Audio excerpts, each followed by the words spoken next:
Good day, traders. This is the daily market update live from the Tradelo trading floor. It's Thursday, the 23rd of May. Some highlights from today's show. NVDA justifies its rich valuation. Nasdaq is a dip buy only, and Ethereum is moving back to record highs.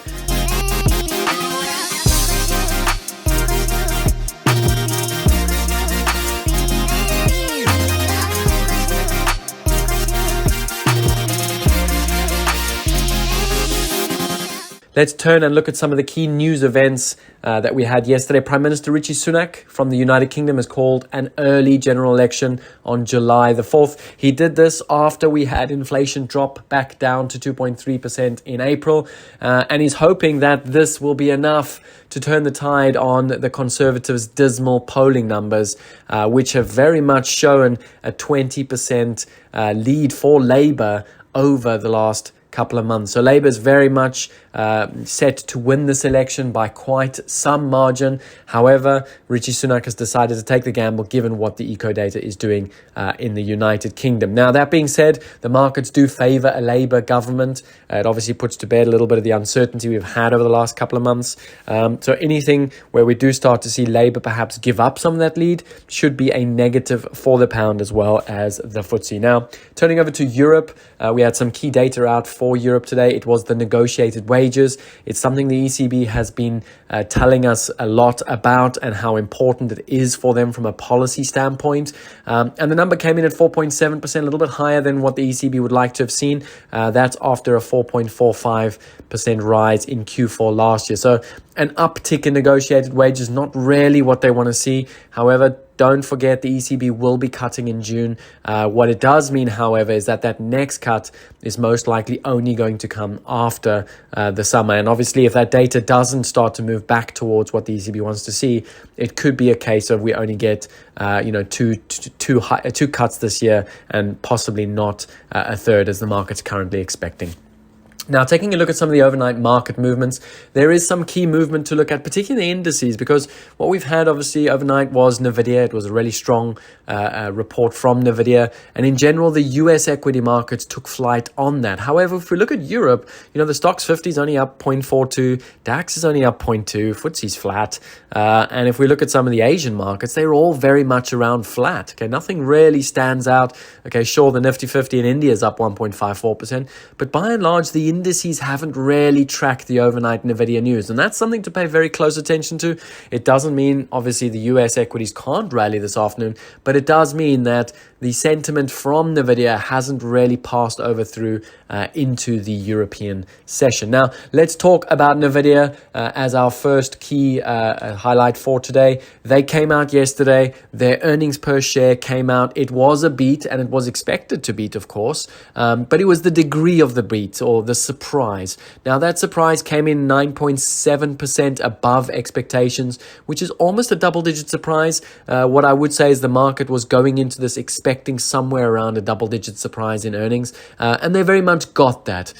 Coupled with that, the revenue came in towards the upside of analyst expectations. Again, not that it wasn't expected, sure, it was higher than the average analyst, but by and large, if you look at the range of the analysts, it came in towards the top end of what analysts expect for their revenue. Now, what was obviously interesting that we take away from is NVIDIA did announce a 10-for-1 stock split. And what this means simply, yes, it doesn't necessarily mean, that it's a buy only. What it does mean is that the stock is now more accessible to more people because you only need $100 to effectively become an investor in NVIDIA. So quite a smart play from NVIDIA. It was by and large expected at some point. It's quite difficult for investors to put down $1,000, but $100 is a very different story. Now, that being said, looking forward in terms of the guidance, they did give us some really good guidance for Q2. They're penciling an expectation of revenue to come in around 28 billion, plus or minus 2%. And analysts had penciled in around 27 billion. So a little bit higher on the guidance, which overall is positive. Okay, there's nothing from that report that is negative for NVIDIA. However, the market was pricing in this very rosy report. Okay, and that's key to mention because what it means is that the market kind of got ultimately what it had expected. Okay, sure, it is a positive for NVIDIA. There's nothing there that suggests you want to be bailing out a longs in NVIDIA, but one thing to pay very, very close attention to today is how does NVIDIA trade? And that's our chart of the day. Keep in mind, we are going to gap up into record territory. The stock is looking to open around 6% higher from the close yesterday, somewhere around that $1,000 mark. So does it hold the gap? Okay, we've been flagging now since this entire year. Obviously, we had a little bit of a sell-off, a little bit of a retracement early in the year, and we're now back at that record territory. So the key question for today is, do we hold on to that 975 resistance? If we do, that stock is in record territory. It should continue the ascent up. Equally, if we fail that gap, if we do manage to get all the way back down to 975, don't forget everyone's quite long the stock. We have rallied quite aggressively from 760 up to the 1,000 mark in the last 3 weeks. So just factor that into your analysis, because should we get back below 975, we are going to see some rapid profit taking. And that brings us to our next story of the day, which is Nasdaq. Nasdaq is dip buy only. Why? Well, look, if we look at the weekly chart of Nasdaq, we are one time framing. In other words, we are having a sequence of higher lows and higher highs. And we've done that for the last 4 weeks. It's no different this week. Moreover, we closed last week up at record territory. So very, very strong close from the Nasdaq. The early part of this week, really, the Nasdaq was struggling for direction.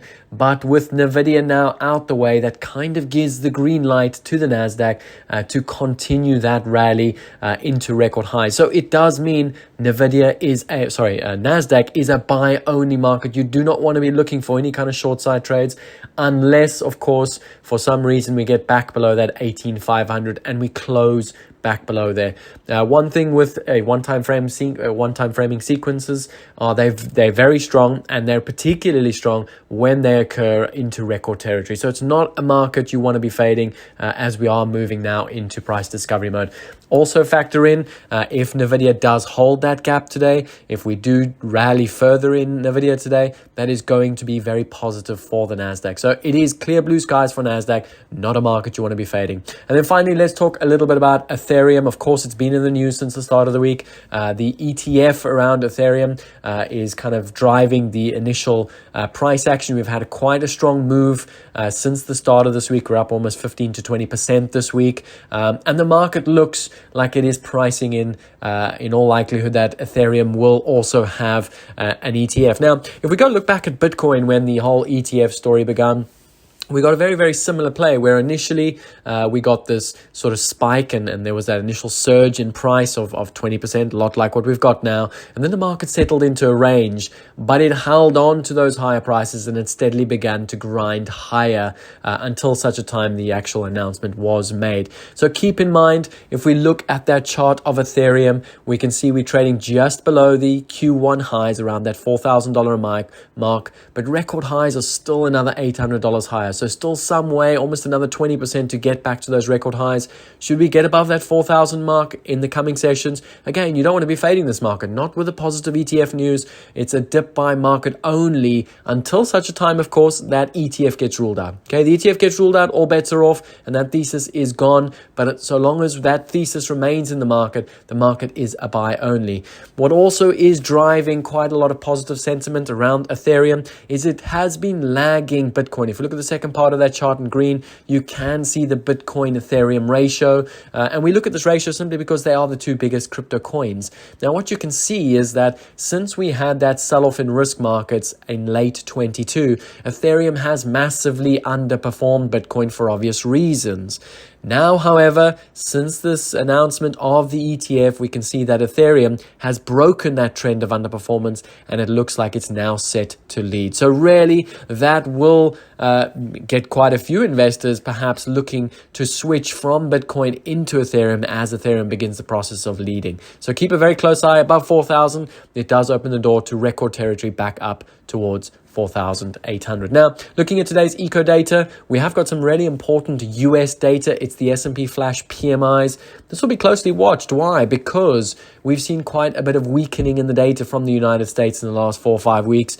Should we get a weak PMI, what it does mean is that bonds are going to bid up. Okay, bonds have really lacked any direction this week. They're kind of waiting for someone to tell them what to do.